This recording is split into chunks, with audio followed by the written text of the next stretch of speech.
We're going to shift right now to our session 7, which is impacts in New Mexico of revised Clean Water Act jurisdiction. And this is a question that is really important in New Mexico. I've seen statistics that the changing regulations in terms of water quality protections, the Clean Water Act, have affected huge percentage of New Mexico's streams. On the order of, it could be 90% of our stream miles have changed in jurisdiction because of changing EPA views of the Clean Water Act. So this is really affecting everybody who uses water. It's not only scarcity, but also quality. Clearly, agriculture, but also municipalities, ranchers, anybody who's out there, recreation, that's affected by water quality is affected by the revised Clean Water Act. So we have a couple great speakers today. Hopefully Shelly is out there. And I'm going to just, let's see, Mark, is Shelly Lemon queued up? Can I introduce her? Yep, she's all ready. Perfect. So real quickly, Shelly does a lot. Shelly Lemon works for the Surface Water Quality Bureau of the New Mexico Environment Department. Right now, she's bureau chief, manages 3 different technical teams that fulfill the state's responsibilities under the Clean Water Act and the State Water Quality Act. And she is doing a lot to keep all the different Surface Water Quality Bureau functions going. And we really appreciate hearing from her today about the revisions to the Clean Water Act. Shelly, take it away. All right, thank you, Sam. My name is Shelly Lemon, and I am currently the Surface Water Quality Bureau Chief for the New Mexico Environment Department. And I was asked today to talk about different changes that have been happening, as Mike pointed out in his talk previously, just before me. There have been many different regulatory changes over the past 4 years, and some of them have had significant impacts. So that's what I am going to be talking about. So here's the outline of my talk. I'm going to give a information about the scope and jurisdiction of the Clean Water Act and provide a brief history of waters of the United States. And then I'll move into the new Navigable Waters Protection Rule and also talk about the Environment Department actions that we are doing right now to partially fill the gaps that have been created by these new rules. So over time, the Supreme Court decisions have made clear that the jurisdictional scope of the Clean Water Act is something more than traditional navigable waters, but something less than all waters. And I just want to remind people that the purpose of the Clean Water Act is to restore and maintain the chemical, physical, and biological integrity of the nation's waters. It does not grant federal jurisdiction over all waters located within the boundaries of the United States. But as we know, many waters are hydrologically connected, and there are temporary or permanent upstream waters that have the potential to impact downstream waters over a variety of spatial and temporal scales. And right now, the struggle is to reconcile this 21st century ecological and hydrological science with the core concept of connectivity to the Clean Water Act's 19th century paradigm of navigability. And Congress has declined to resolve this tension. And as I will discuss, even the Supreme Court has contributed to the confusion. So a brief history of Clean Water Act jurisdiction. We had a definition of waters of the United States for quite a while until relatively recently. The definition followed the 1986 WOTUS definition, which included traditional navigable waters, interstate waters, all other waters that could affect interstate or foreign commerce, impoundments of waters of the United States, tributaries, territorial seas, and adjacent wetlands. And then in 2001 and 2006, there were Supreme Court decisions that held that the scope of navigable waters must be linked more directly to protecting the integrity of waters used in navigation. And in 2006, the Rapinos Court attempted to provide clear jurisdictional boundaries, but was unable to reach a majority opinion. And so 2 opinions resulted from that decision. The Scalia opinion said that federal protection only extends to relatively permanent waters and wetlands with a continuous surface connection to larger rivers and streams. And the Scalia opinion was the official plurality opinion of the court, in that even though the majority of the court did not join, it had the highest support of any other of the opinions, with 4 justices. The Kennedy opinion relied on the significant nexus test, which requires a connection between waters that is more than speculative or insubstantial to establish jurisdiction. And despite being a concurrence, the Kennedy concurring opinion is the one that's most often cited in significant waters in the United States cases since Rapinos. Essentially, the Kennedy concurrence was the law as the courts were concerned until 2015. So after Rapinos, the agency, meaning EPA and the Corps of Engineers, were left to formulate a rule that would modify the 1986 efforts to define the scope of waters protected under the Clean Water Act based on the guidance in these 3 court cases: Riverside Bayview from 1985, Swank in 2001, and Rapinos in 2006. So then in 2015, a new definition of waters of the United States was developed and proposed and issued with a lot of litigation. The 2015 Clean Water Rule emphasized Kennedy's significant nexus test, and it included traditional navigable waters, interstate waters, and territorial seas, tributaries and adjacent waters due to their presumed significant nexus, impoundments of jurisdictional waters, certain regional waters within a floodplain, and looking at things on a case-by-case analysis for significant nexus. It depended on the chemical, physical, and biological data to evaluate the jurisdiction of the waters, either individually or in combination. And then in 2020, a new rule was proposed and became effective on June 22nd, and that is the Navigable Waters Protection Rule, which emphasizes Scalia's relatively permanent opinion. And the new rule interprets the term waters of the United States to encompass these 4 categories of waters that are federally regulated under the Clean Water Act: territorial seas and traditional navigable waters, perennial and intermittent tributaries, and that's important to note for my next slide, certain lakes, ponds, and impoundments of jurisdictional waters, and wetlands adjacent to other jurisdictional waters. The Navigable Waters Protection Rule identifies 12 categories of waters that are not considered waters of the United States and therefore not federally regulated under the Clean Water Act, including ephemeral features, which is significant for the state of New Mexico. Most of our surface waters in the state are ephemeral waters. We also have groundwater, which wasn't a change from the previous waters of the United States definition, but the Supreme Court held recently that groundwater connectivity does not sever jurisdiction where they are the functional equivalent of a direct discharge. And that case was County of Maui versus the Hawaii Wildlife Fund.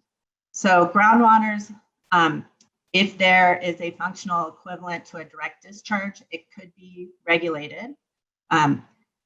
And we also have, certain artificial lakes, ponds, and impoundments, ditches, prior converted cropland, stormwater control features.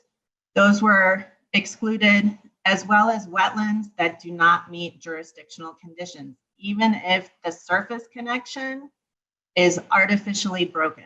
So that's a key consideration. So if there's a wetland that is divided by a road, it may no longer be jurisdictional if there is not a surface water connection between the two to another jurisdictional water.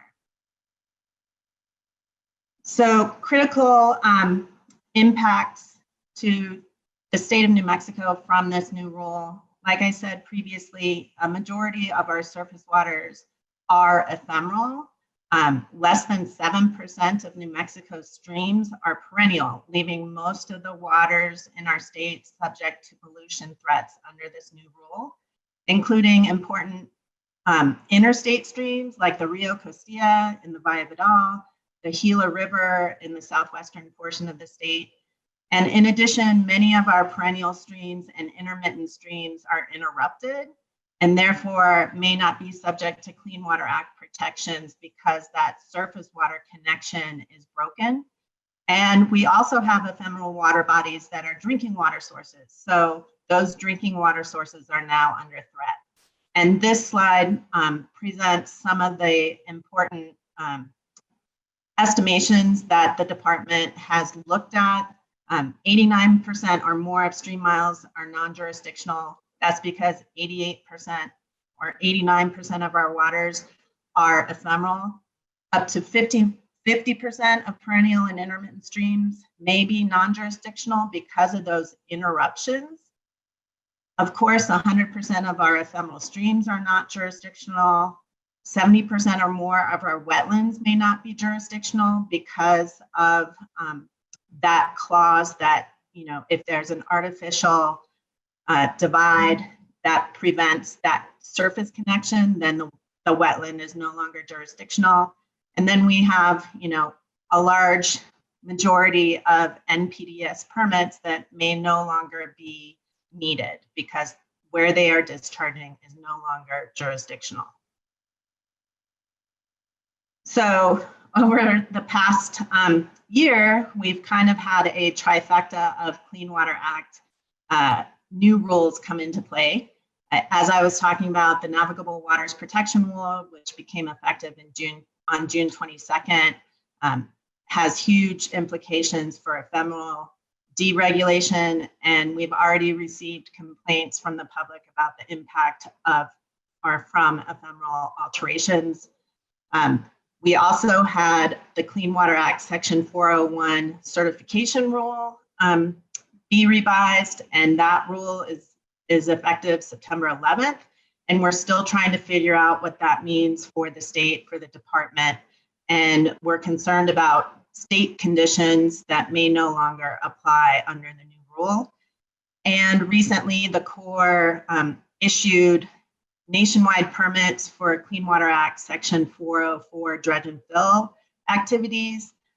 The last permits were issued in 2017 and are usually effective for 5 years, but the Corps decided to issue early and publish the revised nationwide permits on September 15th.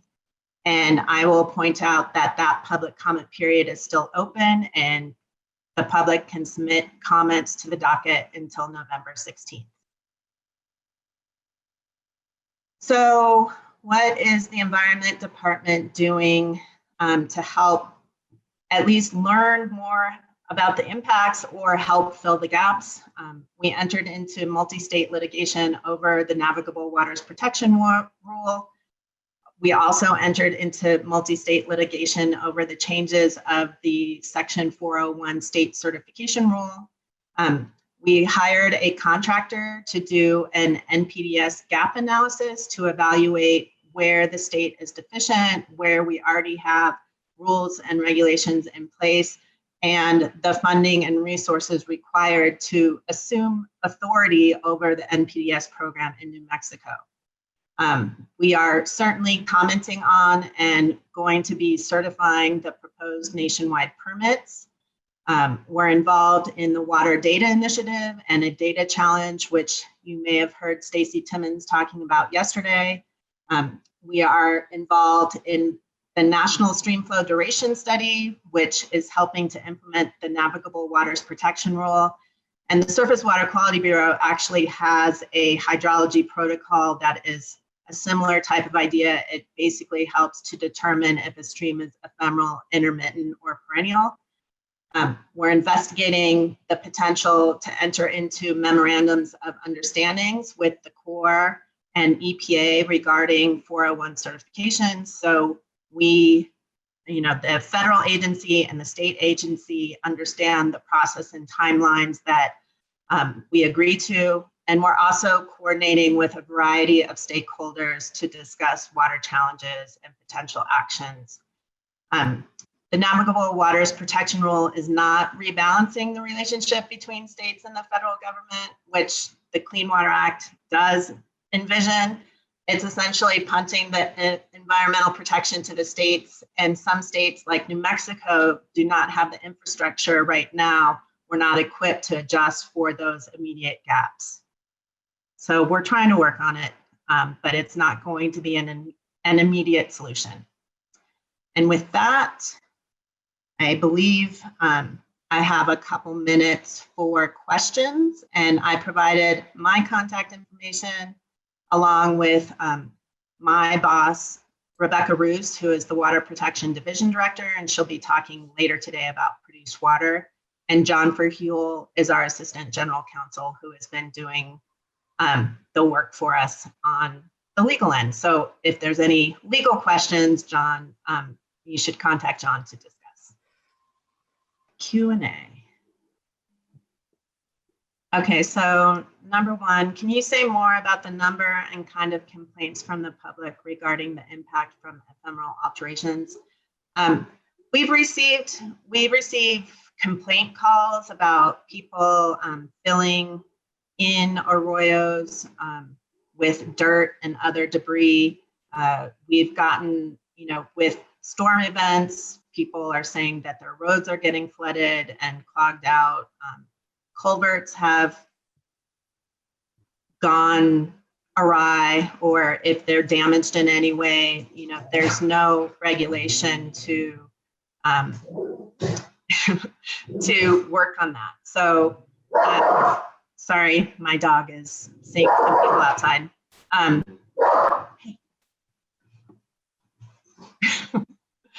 So we haven't had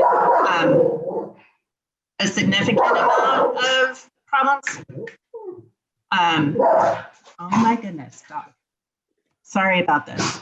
Hang Okay, on. my dogs are both asleep, so I'm running on luck right now while you're trying to deal with your dogs. Just timing.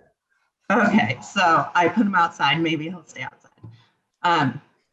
So we've just gotten a few complaint calls about ephemeral billing. With any rain that's happening, we're getting complaints about that. We've also talked with the Department of Transportation, and they're very worried about the ephemeral exclusion. So the second question says, is the Rio Grande, especially below Caballo, considered an ephemeral stream? It is bone dry most of the year. It is not considered ephemeral. I would consider something like that probably interrupted. And the Rio Grande at the Texas border is a traditionally navigable water.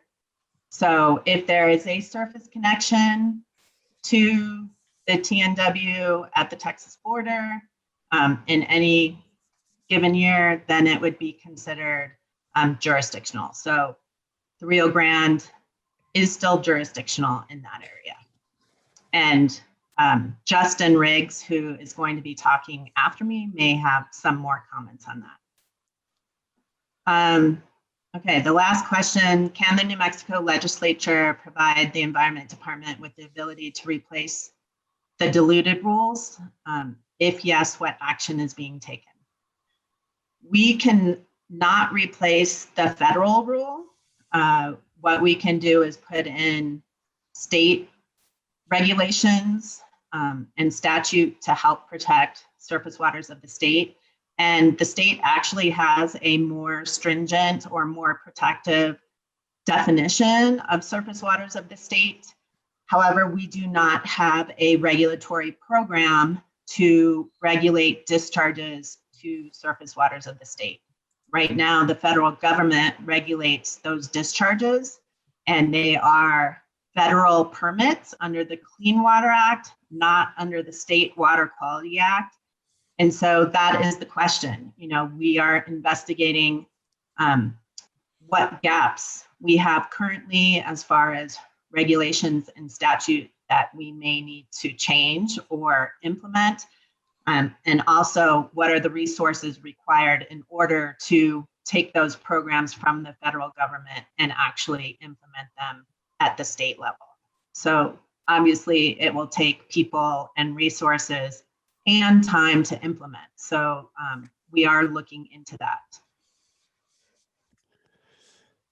Okay, well, that is, thank you ever so much, Shelly, for your talk today, and also for the critically important work you're doing for the people of the state of New Mexico and everybody who depends on clean water. So round of applause. Thank you, Shelly.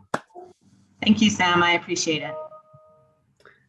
So we're going to go on now to our next speaker, who Shelly already gave a shout out to, Justin Riggs from the U.S. Army Corps of Engineers. He's a project manager out of Albuquerque District, works on evaluating projects under 404 section of the Clean Water Act and also section 10 of the River and Harbors Act. He's Aggie in terms of bachelor's and master's from New Mexico State. And Justin, thank you very much for joining us today. Justin Riggs. Hi everyone. Can you guys hear me all right? I'm taking that as a no. Can you guys hear me? Yes, we can hear you. Okay, good. All right, let me share my screen. All right, my name is Justin Riggs. I am the regulatory project manager for Albuquerque District. I'm out of the Las Cruces office, and I'm going to go over the Navigable Waters Protection Rule. It has been touched on in the previous presentation, but we're going to go through it a little more in depth. Let's go back to the first rule. What I'm going to go is we're going to go over the Navigable Waters Protection Rule, and we're going to talk about the key changes from the 2019 rule. Many of you might remember that as the 2015 rule that was under the Obama administration.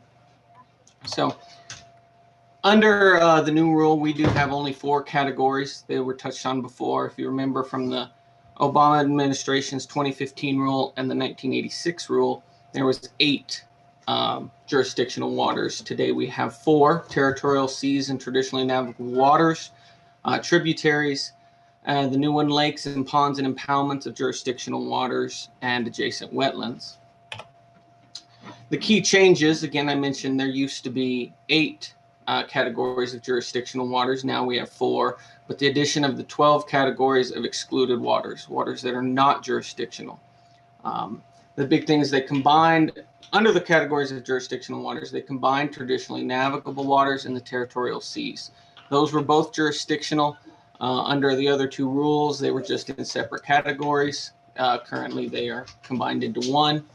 The other big issue is there's no standalone interstate waters category. If you remember in the 2015 rule, or 2019 rule as it was renamed, and the 86 rule, waters that cross state boundaries were considered interstate waters and thus just jurisdictional. Today we don't have that. We don't do case-specific significant nexuses anymore. That's where we had to look and determine if water was chemically, physically, or biologically connected to the downstream water. That is no longer at our disposal. And again, the new category of lakes, ponds, and impoundments. So we'll start with the A1s. There's no major change. As I mentioned, it was just the combination of the categories of the navigable waters and the territorial seas. As it was mentioned, the Rio Grande is a traditionally navigable water in the state line. It's right at the Americas Dam is where it happens. But the Rio Grande is considered perennial, even though it is shut off and dry most of the year. Under the Clean Water Act, according to the Corps of Engineers, we consider it perennial and thus jurisdictional, and it becomes a TNW in Texas. There's no major changes. As mentioned, their major changes came here in the tributaries. Again, we don't have a significant nexus, and we no longer have ephemeral streams. Now, one thing to make clear, that if you are in an ephemeral tributary, but upstream of that tributary might have an intermittent or perennial reach, as long as there's still a surface connection to a downstream water, in this case, where I'm at, where most of us are at, the Rio Grande, Gila River, Pecos, any of those major rivers, if there is an upstream intermittent or perennial, and it goes through an ephemeral reach, it would still be considered jurisdictional. The ephemeral reach would not, but the intermittent or perennial would still be jurisdictional. But that being said, all ephemerals are no longer jurisdictional. And we've done a little research with the Corps. It's about 86% of the waters within the Albuquerque district. So that includes waters in West Texas and southern Colorado. In New Mexico itself, I imagine it's even a little bit higher than that. But within Albuquerque district, we have lost 86% of our jurisdictional waters. The new one, which is the A3 lakes, ponds, and impoundments in jurisdictional waters. The main thing here was even if a water is impounded, if it has some sort of surface water connection, or if it is inundated or flooded from an A1, A2, or A3 water, it is still jurisdictional. It was put in so that even though there's a flood control dam or something above it, there is still potential for jurisdiction if it maintains a connection or is inundated by flooding. And the last one is adjacent wetlands. The big change here is, it was mentioned before, is if there is a break, particularly a man-made break, there is potential of lost jurisdiction. It has to have some sort of connection by a culvert or not necessarily a ditch, a stream or something to the perennial, intermittent, or A1, A2, A3 water, I should say. If it's a man-made break and there is no connection to that water, then it is indeed non-jurisdictional under the new rule. And again, we do not do significant nexus tests anymore. The big thing, and it has been touched on before, is now we have excluded features. These are waters that are not listed as waters of the U.S. And here's a big list. We'll go through them a little bit. I know I don't have a lot of time, so I'll go kind of fast. Under the Corps of Engineers, we have never asserted jurisdiction over uplands. Still, there's no change there. And then we have included these exclusions. They can act as surface water connections, as I said, if it is an ephemeral reach, but it is the direct connection for the upper reach of either intermittent or perennial. It can still maintain jurisdictional status. It's just the ephemeral reach of that stream would not be jurisdictional. So of the exclusions, our first exclusion is B1. This is kind of a catch-all. If it's not an A1, A2, A3, or A4 water and does not meet the other exclusions, we kind of throw those into this exclusion as waters not listed as waters of the U.S. Groundwater, again, has been touched on before. I do apologize that some of this is repeat from the last presentation. Big thing, ephemeral features, no longer jurisdictional. And then a diffuse stormwater runoff and directional sheet flow of upland, no major change. We have never asserted jurisdiction over that. Again, ditches, under the new rule, almost no ditches are jurisdictional. Previously under the 2015, or as we call the 2019 rule, or the 86 rule, ditches that maintained a direct or indirect connection, we still maintain jurisdiction over, such as the EBID irrigation network here in Doñana County. Under the previous rule was considered a water of the U.S. It maintained a connection to and from the Rio Grande. Under the new rule, it is no longer jurisdictional. So we've lost a lot of jurisdiction in this ditch exclusion as well. Prior converted cropland, we don't deal with that too much here. It's an NRCS call, but it's usually specific for wetlands. But if it was considered prior converted cropland, we do not have jurisdiction over it. There's no change there. We've never had jurisdiction over converted cropland. Artificial irrigated areas, no major change there. Artificial lakes and ponds. Now, if that artificial lake and pond had a connection to a A1 or A3 or through A4 water, and the previous rules would have been jurisdictional, but now under the new rule, it is no longer. Water field depressions incidental to mining, we've never had jurisdiction over those. There's no major change there. Again, same with stormwater control features. We never had much jurisdiction, and wastewater recycling structures. And finally, waste treatment systems. Again, no change there. We did not have much jurisdiction to begin with. To get further information on the Clean Water Act, these are both the websites you can go to. You can direct questions to the EPA. I went through this pretty fast. I admit I apologize. I knew I had only had a short amount of time. But the big thing here with under the new rule, under Corps of Engineers jurisdiction, in the Albuquerque district, we have lost the majority of our waters for jurisdiction. We have been issuing permits across ephemerals for years, and it's been a major impact to our workload. We've had a major impact to waters, period, because we have individuals or municipalities, whatever, people working within ephemeral reaches that now no longer require permits, that fill arroyos, fill ephemeral streams, do work in those streams that have impact downstream as well as upstream, and can impact those intermittent and perennial reaches. We have issues with the ephemerals being non-jurisdictional in the sense that if they are blocked off, if they are filled, and they no longer meet that connection downstream, there are questions: does that now remove jurisdiction for the upper reaches, even though they're perennial or intermittent with the reduced surface water connection within the ephemeral reach? Those are questions we haven't been answered yet. They're just potential problems that we have with this new rule, but we work through it and we do the best we can. So I tried to leave it as much time for questions. That's where we get the best information, is people asking questions. So here's my contact information, and at this point I would like to answer all your questions you have. I've got the Q&A open. I see that it's about 90% of New Mexico waters have lost protection. I wouldn't doubt it. That was what we were kind of figuring. And then, what is the status of ephemeral streams that are effluent dependent and flow intermittent? Effluent dependent and flow intermittently. We cannot use effluent flow as a form of water to say whether something's intermittent or perennial.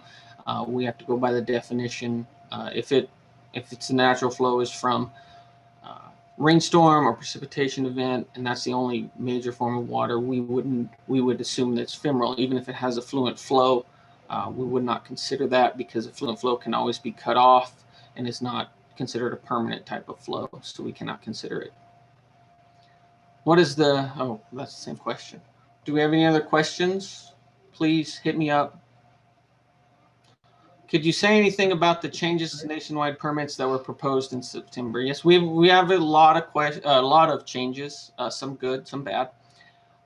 Within the nationwide permit program, for some of you that may know or may not, we have around 55 nationwide permits that we verify for individuals, municipalities, whatever to use. We were directed to reissue those this year, and we have started that process. There are new changes, one being many of our permits have a 300 linear feet limit that says that they cannot impact or change or basically have any loss of 300 feet. Under the new proposed nationwide permits, most of those limits are gone, so it reverts back to the half an acre, which all nationwide permits, most have around half an acre thresholds, but some were limited also to the 300 linear feet that is now gone. There is a proposal for federal agencies to not have to report to the Corps of Engineers. There are a few other minor changes. I can give that information to Mark and can distribute it to everybody. But the major changes are the impact thresholds are being reduced, and basically allowing for more impact than what was previously allowed under the old nationwide permits. Next question, 90% ephemeral, is that measured in stream miles? Surely not by cubic feet. It is measured by stream miles, yes. Justin, I have a question. For you. Shoot.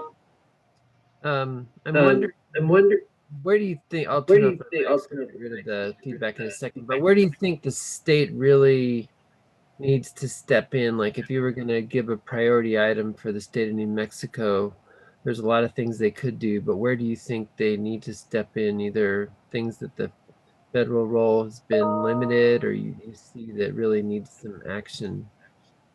The major action we need, I'm talking as Justin Riggs now, not as federal employee. The major thing is we need to, I believe, is to address this loss of ephemeral waters. We have a major issue with that. We have lots of work going on in our waters. Again, they're happening in ephemeral streams. No longer does the federal agencies, our federal agency, have jurisdiction over that. So I think if the state can have some sort of law, policy, rule, something that's way above my pay grade, but some way for them to address that issue, where maybe some sort of permit or some sort of clean water analog that that the state can do to address this issue with loss of ephemeral streams. And I have to give a shout out to Marcy Levitt, who gave that, asked the question about the nationwide permits. She used to be my boss. You see that another question arrived in the Q&A. The rule creates regulatory uncertainty as definitions of ephemeral, intermittent, perennial, and typical year are subjective and not easily applied. What does this mean for the Gila that dries out similar to the Rio Grande, although it isn't necessarily interrupted or discussed in the last presentation? The Gila River is still considered perennial under both Waters of the U.S. rules, the previous and this one. There are some major uncertainties with the definitions of ephemeral, intermittent, and perennial. We're working on that right now. We are working with NMED, EPA, and trying to figure out a better way to address those. Again, just Gila River is considered perennial by the Corps of Engineers. Wonderful. Well, that's perfect timing, Justin. Thanks a lot for leaving time for questions, because I agree with you. That's a great thing to hear about your expertise in response to the questions. So